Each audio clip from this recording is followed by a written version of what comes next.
The conversation we avoid. You know, I'm going to share with you something here. And that is, if you know me, you know I always start with a question, right? So let's start with the question of the day. Have you ever had a conversation you knew that you needed to have, but you kept putting it off? Now, if you're guilty of this, don't raise your hands, because we all do that, right? You know, maybe it's a conversation with your spouse. Maybe it's a conversation with your boss. Maybe it's a conversation with your doctor. Maybe it's an appointment that you didn't want to schedule. You know, this happened to me this last week. I wasn't feeling well, and my wife's telling me, you have to go see the doctor. And I told her, well, no, I don't want to. I know I need to go to the doctor, but I don't want to. And then, you know, a loving, persistent wife finds ways to get you to go to the doctor. She was threatening me, I'm going to go tell your mother. It's like,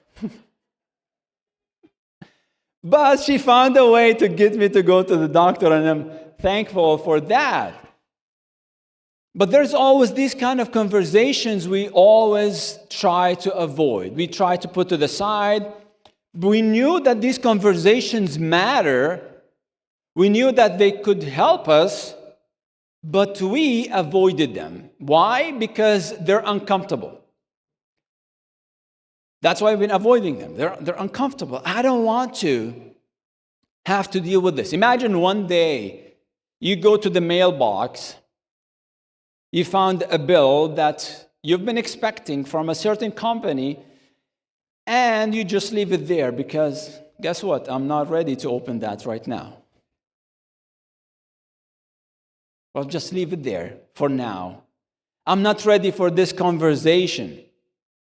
Now, when it comes to church, what is the most uncomfortable topic to talk about in church? Now, if you know it, shout it out. Sinning, okay. That's a good guess. That's an excellent guess, but it's not what I'm talking about today. The most uncomfortable topic to talk about in church is, if you paid attention to the children's story, you could have got the hint. It's money.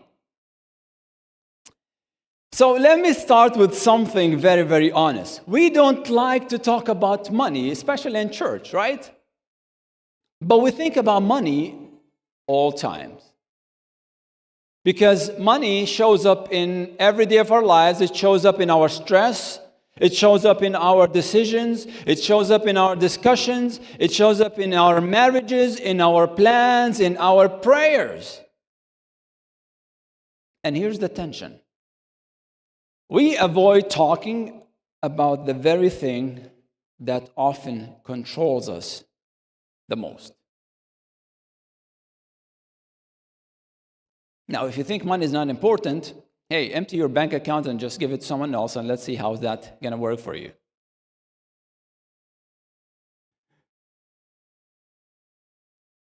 You know, according to this CNBC, who made a poll, it says that 77% of Americans are very stressed about their finances.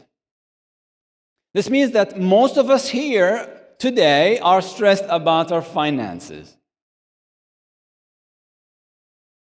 Don't raise your hand if you're stressed about your finances.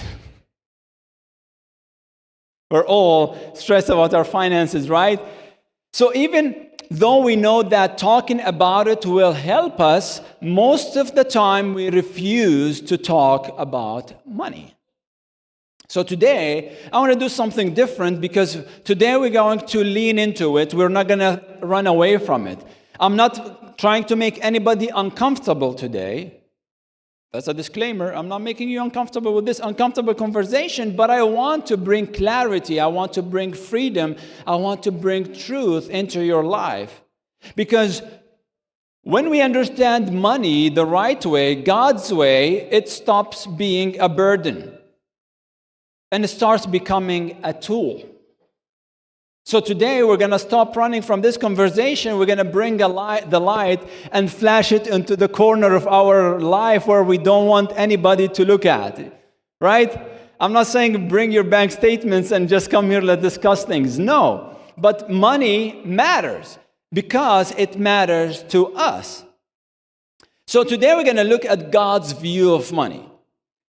And if we want to see something very clearly, we have to look at the foundations from God's point of view. So first we have to acknowledge that God owns everything. That's your cue for amen. God owns everything. Psalm 24 verse 1 says, "The earth is the Lord's, and the fullness thereof, the world and those who dwell therein."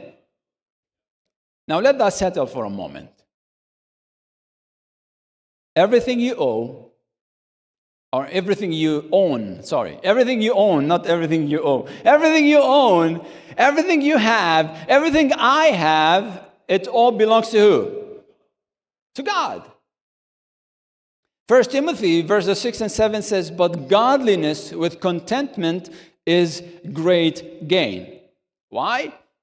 "For we brought nothing into the world, and we cannot take anything out of the world." We didn't bring anything into the world. And when we die, we're not going to take anything with us in the grave.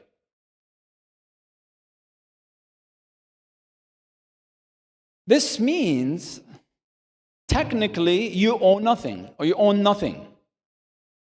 We don't own anything in this world. It's all His. Your paycheck, it's His. Your house, it's His. Your abilities are His. And when that clicks into our minds, when we understand this concept, everything in our lives change. Because when I understand that, I don't ask, what do I want to do with my money? I'll start asking, what does God want me to do with what He gave me and already belongs to Him? So first, God owns everything. 2, we are managers, we're not owners. Because if God owns everything, we're managing that. Jesus tells us a story in Matthew chapter 25 about a master who entrusts resources, talents to his servants. Verse 21 says, "His master said to him, 'Well done, good and faithful servant. You have been faithful over a little. I will set you over much. Enter into the joy of your master.'" So when the master returns, he doesn't ask, "How much did you own?" He doesn't ask, "How much in your bank account?" He's going to ask, "What did you do with what I gave you? How did you use the resources, the talents that I gave you?" We call that stewardship. Were you a good steward, or you were a not so good one? Because we're not owners, we're managers. Think about this. If I gave you my phone, I told you, "Hey, can you hold this until I go down to the fellowship hall and come back?" When I come back, you're not going to go sell it on eBay, right? Why? Because it's not your phone. You're just holding it for me. You're managing it for me, right? So think about it this way. Our lives are just a long period of God telling us, "Hold this for me." Everything we have is a long period of God telling us, "Take care of this for me until I come back." And as good managers, we don't serve ourselves. Good managers serve the interest of their owner, their CEO. So the question becomes, Am I managing my life in a way that honors God?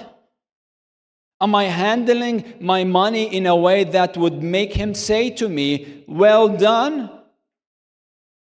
And not just well done, but enter into the joy of your master.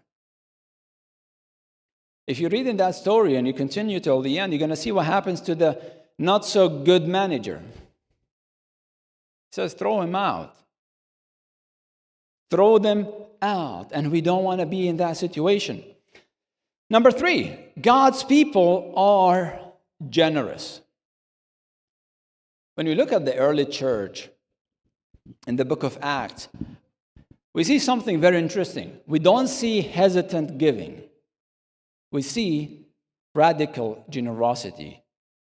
Acts chapter 2, verses 42 to 45 says, and they devoted themselves to the apostles' teaching and the fellowship, to the breaking of bread and the prayers, and awe came upon every soul, and many wonders and signs were being done through the apostles, and all who believed were together and had all things in common. And this is the key verse, 45. And they were selling their possessions and belongings and distributing the proceeds to all as any had need. Now imagine how the church is going to be if we today follow that example. People selling their possessions, their meeting needs, living open-handed lives. Why? Think about why were they doing that? Why do I need to be generous to begin with? Generosity is not something that God asks for. Generosity is who God is. The most famous Bible verse, John 3:16. For God so loved the world that He gave. He's so generous that He always gives. And as generous managers who serve a generous God, we become a giving people, generous giving people. So God's view is very clear. He owns it all. We manage it, and we give and we live generously. So if this is true, why is it still so hard for us to be that way? Why we don't see it reflected into our churches today? Don't worry, I have some things also for you to answer that question. Because we put in our life something I call roadblocks. And we need to be honest about really what keeps us awake at night sometimes. We set up roadblocks, we set up walls in our way that hinder us from reach that target. So let's look at some of the reasons why, or we tell ourselves why I don't give generously to God and I don't follow God's view of money. Number 1, the church talks too much about money. Have you ever heard this one before? Now I think the opposite, and it's not just because I'm the pastor. Let me explain. The church does not talk enough about money. But here's the truth. I believe that the church should be talking about what Jesus talked about, right? Let me repeat that one more time. The church should be talking about the things that Jesus talked about. Do you agree? All right. So, did Jesus talk about money? Yes. How much? A lot. Do you know that 1/3 of Jesus' parables are about money? 1/3. Now think about this way. If we plan a sermon year, 1/3 of a year is how much? 4 months. That's 17 Sabbaths in a year should be preaching about money. So technically, last Sabbath of this year would be the last Sabbath we preach about money. If we're going to follow what Jesus was talking about. But we don't do that, right? So does the church talk enough about money, or a lot about money, too much about money? The answer is no. But Jesus talked about money more than he talked about heaven and hell itself. He talked more about money than he talked about heaven, and then more than he talked about hell. And the question is, why? Why did Jesus talk that much about money? Because money is so deeply connected to the heart. That's number one. And money is deeply connected to every day of our lives. It's an essential thing that we use every day of our lives, but also is connected to your heart. So whenever we preach about money, and whenever this sermon itself is not an overemphasis, it's alignment. We're trying to talk about the things that Jesus talks about. Usually I preach twice a year about money. So this year, I still owe you 15 more sermons. We want to be up to standard with Jesus, right? The next thing that I always hear, the church doesn't need my money. Have you ever heard this one? Church doesn't need my money. And if you think that way, yes, you're right. The church doesn't need your money. God doesn't need your money, but God also wants your heart. And those two are connected to each other, by the way. Jesus said in Matthew 6:21, "For where your treasure is, there your heart will be also." So he's asking for your heart, your treasure will follow. He's not asking for your treasure. So giving, whenever we give, we don't fund God. We're not funding God. It's about growing ourselves after his heart.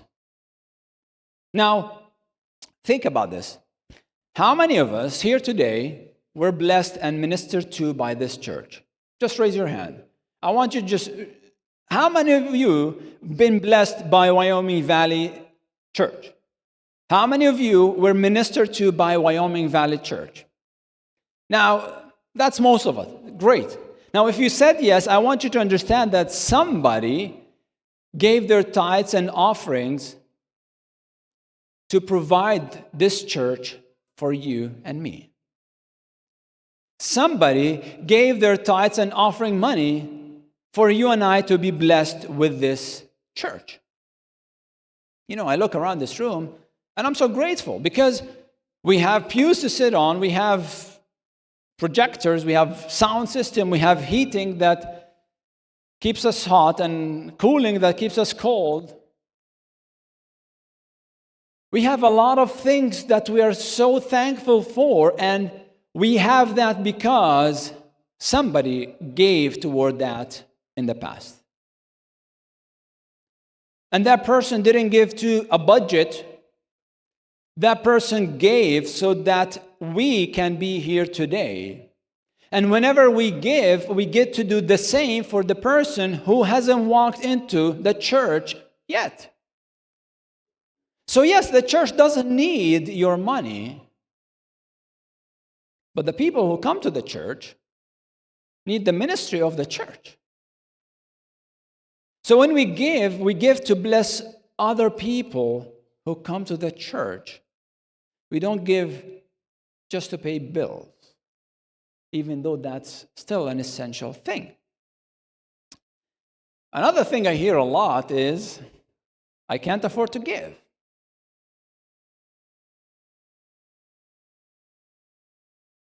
I'm not going to ask how many of us heard this. I'm going to say how many of us said this. Because I understand that feeling. We live in an expensive country. Life is hard, and it's very, very expensive to survive. Many times we have to choose to say no to the expensive stuff, right? But many times, it's not an income issue. It's a planning issue. Because whether you like it or not, we always find ways to afford the things that matter to us. We always find ways to afford our top priorities. Now, when we look at the Bible gives us how can we plan for that? God has established a system of tithing for His people, and it's a percentage giving. What do you mean by that? We give our first 10% to God. That's always the same, no matter what your income is. 10% is 10%. If your income is zero, 10% is zero. If your income is $1 million, 10% is 10% of $1 million, 100,000. So it's about priority and it's about mindset. Because do I put God as the top priority in my life? Do I put His mission and His church as the top priority? And here's the good thing. Most of those who can't afford to tithe and give offerings, I've heard them say that they want to give tithes and offerings. It's not that they're bad people and they're selfish. No, I want to contribute, but I can't. But I've discovered also that those who can't afford to give tithes and offerings, they can't because they don't have a plan. And that plan we call a budget.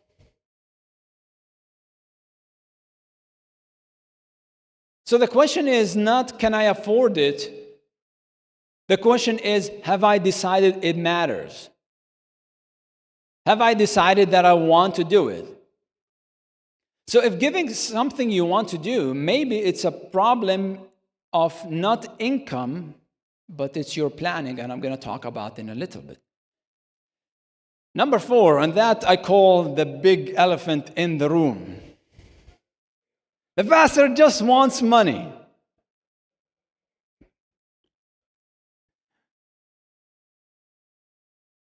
So I want to talk to you heart to heart for a moment, okay? Because, as I said, this is the elephant in the room. It's like, here's another pastor talking about money because they want money.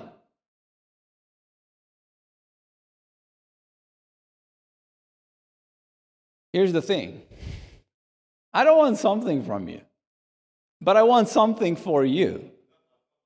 Now, here's the thing. Let me make a disclaimer. I'm not saying give me so I can give you, okay? It's not invest your money in me so you can get better rewards. I'm not talking about that. We're not a prosperity gospel here. Give money so you can get better. No. And that's why when you look at the Adventist church, we have a unique system that is different from other churches. Because tithe money goes to support the work of ministers and officers in higher levels. Okay? But this tithe goes to pay everybody's salaries, let's put it this way, all over the world. So if Wyoming Valley Church gives more tithe, I don't get a raise. So there's no personal benefit to me. So that's why I can come here boldly and say, guys, we need to give more. Because nothing is coming to me personally. On the other hand, when we give offerings, this is how we support our local church projects or whatever we do in our local church budgets, the ministries we do. And guess what? That also doesn't come to me. That goes to pay for other stuff. And let me say this, and it's like, if I wanted to get rich, I'm in the wrong job. If I wanted to buy a yacht or a BMW, which is my dream car, I would be something else. But I'm here because I want to serve God by helping us serve Him better. So the answer is no, I don't want your money for me, but yes, I want your money to bless other people through this church as we build a church that is doing God's mission, as we reach to more people and enjoy the blessing of generosity. Now let's get more theological. I've heard somebody say tithing is not in the New Testament. That's an Old Testament thing. We don't have to follow anymore. Have you ever found yourself trying to look for a loophole? I've did that before. You look at the New Testament and you think, well, maybe I'm off the hook in this. It's like Jesus died for that, so we don't have to do that anymore, right? But the thing is, Jesus doesn't lower the bar. He raises it to the heart. When you look at Jesus' words in Matthew 23:23, he affirms tithing when he corrects the Pharisees for being faithful tithers, but also for being hypocrites. He says in verse 23, "Woe to you, scribes and Pharisees, hypocrites! For you tithe mint and dill and cumin, and have neglected the weightier matters of the law, justice and mercy and faithfulness. Those you have ought to do without neglecting the others." So basically, he's telling them, you have to do both. You should tithe, and you should be nice or kind. So what is the difference between Old Testament and New Testament when it comes to tithing or to giving in offerings in general? The difference is just the big picture. What do I mean? The New Testament tells us that we should love to give. Tithing should never be a burden, but a blessing. God loves a cheerful giver, right? In the Old Testament, well, I have to just give my tithe. And by the way, there were 3 tithes in the Old Testament, not just 1. 3. So it's like 30%.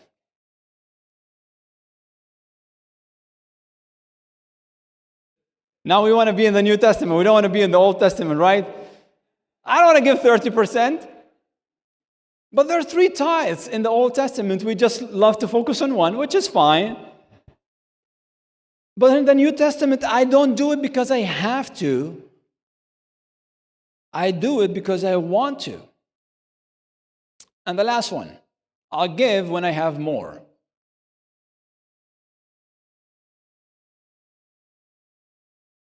We tell ourselves that, but the reality is different. Because generosity, it's not about the amount in your bank account. Generosity is about the condition of your heart. 10% of 1,000 is still the same 10% of 1,000,000. It doesn't matter. God blesses us with more when we are faithful with the less. So if you're not going to give when you have little, you're not going to give when you have more. And if we're not faithful now, we're not going to be faithful suddenly when we become rich. It's like, God, give me $1 million. I promise I'll tithe. God says, well, that's why I'm not giving you the $1 million, because you're not. So we've talked about the why. We talked about the why not. But now I want us to focus on the how. Because when we have a vision without a plan, we're just talking in the air. That's hallucinations, and it's just stuff. So we have to answer this real question. What needs to change? What needs to change in my life, in my heart, so I can become a generous giver? What needs to change in my life and in my heart so I can be faithful, not just with my tithe to God, but also with my generosity in giving for other things? So let me give you 5 practical disciplines to see or to help us understand what really matters. And this is really where faith meets real life. Are you ready? Number 1, have a plan. Proverbs 29:18 says, where there is no prophetic vision, the people cast off restraint, but blessed is he who keeps the law. In other words, without vision, people cast off restraint. There is no control. How does that apply to money? if you don't tell your money where to go, it's just going to disappear.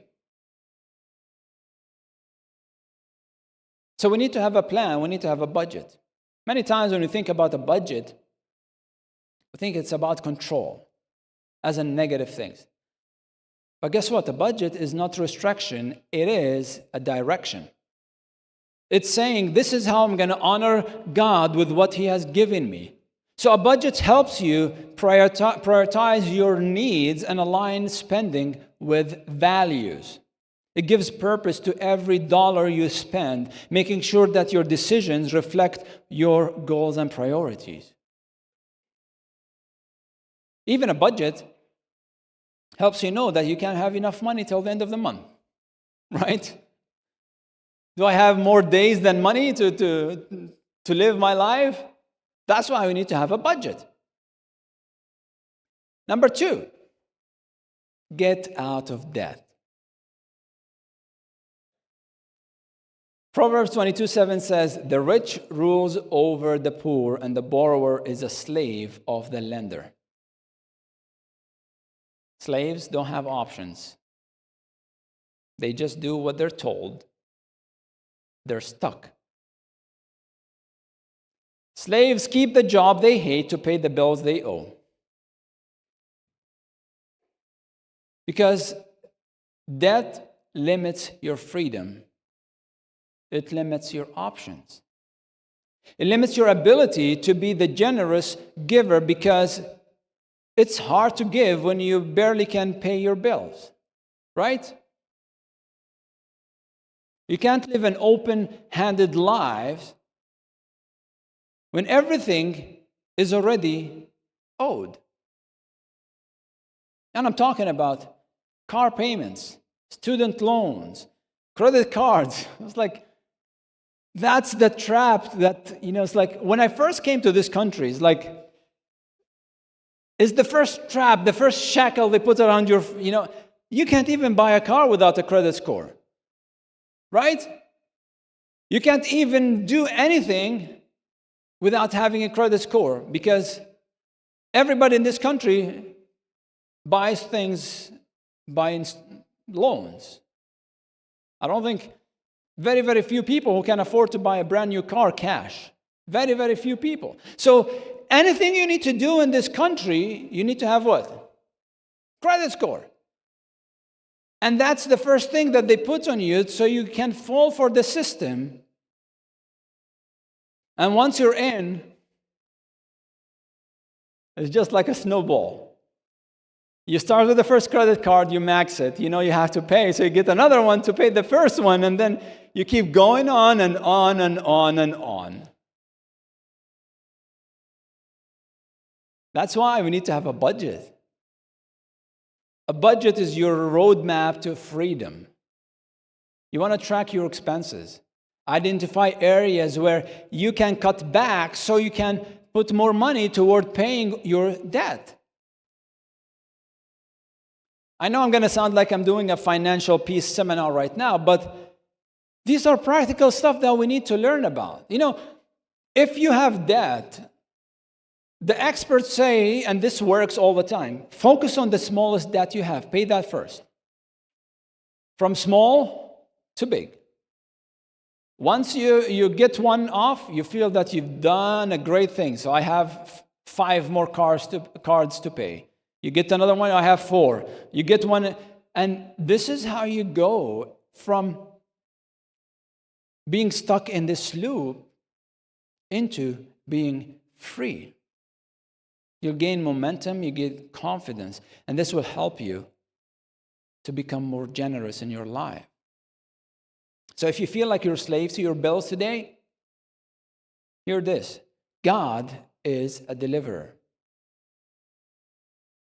God will help you to get out of that when you ask Him to help you with that, but also when you work on it yourself. Because He wants you to come out of that cage that we're all being put in this system. And it starts with a small step of stewardship. Because trusting God's provision and timing with discipline, determination will help you move forward into this financial freedom, one step at a time. And when you do that, and as you do that, you will be able to give generously. And you will be able to live purposely. You will be able to enjoy the peace that, I don't have to pay bills by the end of the month, other than just the necessary ones. 3, live on less than you make. Proverbs 21:20 says, the wise have wealth and luxury, but fools spend whatever they get. I'm tempted to ask a question, but I'm not. So this is simple, but this is not easy, right? Because Bible calls this what? Wisdom. This is wisdom. It's foolish to spend all that you have, and even it's more foolish to spend something you don't have. Credit cards. Right? It's more foolish to spend something that you don't have. Now, what's the opposite of foolishness? It's living on less than you make. It's called a margin. We all need margin. We need space. Because if everything that comes in goes right back out, there's no margin. Without margin, there's no peace. So think about it this way. When you get paid, what's the first thing we do? We take 10% to God. That's our tithe. And then we take whatever percentage you set in your mind to give as offerings. Some people say 5%, whatever. I'm just going to go 5 just for the sake of math, to make it easier on you guys and on myself. But also, so you have 10 and 5, but also you want to add 10% that you want to take out of your paycheck, and you want to give that to your future self. We call that savings. And you want to live on the rest of that, which is 75%. So if your expenses during the month doesn't or exceeds 75% of your income, then you're in trouble. You're going to go to start borrowing money. And the goal is to create space. Because when we have 100%, or when we spend 100% of what we make, we leave 0% room for God to move. So here's my challenge for you. What does it look like for you to start creating only 1% space this month? Just 1%. Try to create more space in your life. I'm not asking to change your whole life by Monday morning. No. I'm asking you to give God permission to look at your bank statement with you.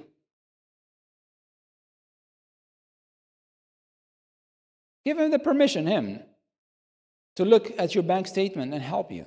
Start with 1% and see what he does. And he's going to change things. Because think about this. If you can't afford to tithe and give offerings, you will never afford to save. Which is my next point. Learn to save. I grew up in a culture where people have a lot of children. Just to give you an idea, my dad has 8 siblings. So there are 9 total. These are the ones who survived. So this is the culture where I come from. People have a lot of children. You see a family, a man and his wife, and you have 6 children walking with him, and the wife is pregnant with another one, and then you know that the wife is not working, and only the man is doing everything, and then you ask them, how can you afford for your children? Always, and I can guarantee that, always they will say, God will provide.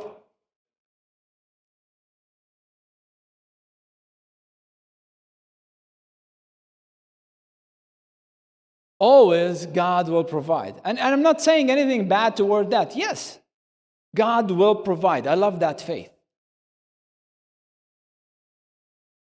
We have another saying where I come from. It says, I'm trying to translate it, and it says, when you have a child, always when the child comes, the blessing will come with it. It's like, don't worry, just have children and, it will be taken care of. But when you come to this country and you see the child comes, then the blessing that comes with it is your hospital bill. Right? But that's why we need to learn to save. Yes, God will provide. I love that faith, but I've learned many, many times that God will provide by giving us what? Wisdom to save when we call it the years of plenty. So when the years of famine comes, we'll have something to survive. Saving is not lack of faith, it's wise stewardship. And we find that in the story of Joseph. Genesis 41 says, and let them gather all the food of these good years that are coming and store up grain under the authority of Pharaoh for food in the cities, and let them keep it. That food shall be a reserve for the land against the 7 years of famine that are to occur in the land of Egypt, so that the land may not perish through the famine. In the story of Joseph, God told them, there are 7 years of plenty, but after that, it's going to be 7 years of famine. Be wise. We don't know when our years of famine is going to come. That's why we want to be wise today. It's preparing, it's trusting, it's planning. What we save now is going to help us in the future. And here's the thing. We don't want to be stingy, but we want to be wise, smart savers. That's a principle that I have. Any amount in my budget through the month that I did not spend, that's not extra money to just go splurge it everywhere. That goes to savings on top of this. Like, I'm lucky this month I didn't have to pay for whatever. I budgeted $300 for gas and I spent only $200. There's $100 extra. Well, that goes to savings. I don't just go out and eat with it. And that's how we do it. Because later on, I might need it. Having a savings in a Joseph-style reserve helps us, especially, for example, when your car transmission goes out. When your roof leaks. Wow. That's a big thing that you need to have money for. So imagine the peace of mind you have when you know that you're prepared for the unexpected. That you know that I have enough saved just in case. And the expert says, like, if the minimum you want to have in your savings account, equivalent of 3 months of what you need to survive. 3 months. If you have more, that's better, but at least try to have this 3 months. And finally, become a generous giver. This is the goal. We don't want to just survive.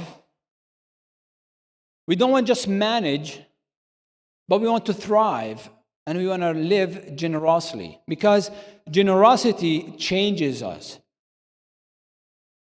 And over the years, I've seen this many, many times. We have a lot of faithful tithers. We have a lot of faithful tithers, and that's great. But we have a few faithful, generous givers. And that's where things make difference. We take the tithe, well, that's the minimum I have to do to keep my good standing, right? That's what I need to do, and I'll just do it. But I need to be also generous in my giving. Hey, when we paid the mortgage last year, that was because each one of you were generous givers. Because we all contributed toward that, and this is how we do it. We always keep giving, because this is not my church, this is our church. And this is how we need to move on. 2 Corinthians chapter 9, verses 6 and 7 says, the point is this: whoever sows sparingly will also reap sparingly, and whoever sows bountifully will also reap bountifully. Each one must give as he had decided in his heart, not reluctantly or under compulsion, for God loves a cheerful giver. Decide, I want, and even don't decide before you consult with God. It's like, Lord, how much do you want me to give? Where do you want me to give? And decide in your heart, this is what I'm going to do. I'm going to put it in my budget, and I'm going to try you, Lord, with that, and see how you're going to bless me even more when I don't care about money as much as I care about my relationship with you. Because we need to plant some seeds. And that also true about our finances. 2 Corinthians 8, 6, and 7 says, accordingly, we urge Titus that as he had started, so he should complete among you this act of grace. But as you excel in everything, in faith, in speech, in knowledge, in all earnestness, and in our love for you, see that you excel in this act of grace also. Now, what is he talking about here? What is this act of grace that Paul is talking about? He's talking about giving. He's saying giving is important and is as important as your faith, your speech, your knowledge, your earnestness, and the love we have for you. It's equally important that we all grow and excel, not just to grow a little bit, but to excel in this act. Because generosity breaks greed. It builds faith. It reflects God. And one day, you'll move from, I have to give, to, hey, I get to give. And I'm enjoying it, and I'm having a blessing because of it. Because when we view giving as a privilege, rather than an obligation, then we begin to understand the true essence of stewardship. Generosity transforms your heart. You shift the focus from yourself to others. And in doing so, we mirror the abundant love that God has for us. He gave us everything. And He asks only for our heart. So as we grow our ability to give freely, joyfully, we cultivate the spirit of gratitude as we trust in God's provision. Yes, when we give financially, monetarily, we bless others, but also it's going to enrich our lives. It's going to fill us with purpose. It's going to fill us with fulfillment. And we're going to see that we are truly part of His mission. Because it's not just about the act of giving, but it's about embracing a lifestyle that honors God and serves His people. So the question is not, does money matter? Money matters. But the question is, what does money reveal about my heart? Because at the end of the day, it's all His. And we simply decide what kind of managers we're going to be. So today, I want you to decide in your heart. It's not out of pressure, not out of guilt, not out of any compulsion, but out of trust. Trusting that God will take care of our finances, God will take care of our future, and we trust Him with our heart. Because when you put God first, we stop being owned by the things that we have. We become free. Consider the impact that we do every time we give. Because that impact doesn't just stay within Wyoming Valley Church. It goes through the state of Pennsylvania, it goes through the United States, it goes through North America, it goes through the world till the end of the world. Every single thing we do here affects the rest of the world. Every single penny we give here affects the rest of the world. And this is how we build this church that mirrors the grace and the abundance that God gives us and showers upon us. And what matters at the end of the day? is the words that he's going to tell us. Well done, good and faithful servants. Enter into the joy of your master. That's why we do it. We don't do it to get more money from God. We don't do it so we can feel good about ourselves. We don't do it just to check the box that we did it. No, because we are good and faithful servants and stewards toward God. Amen?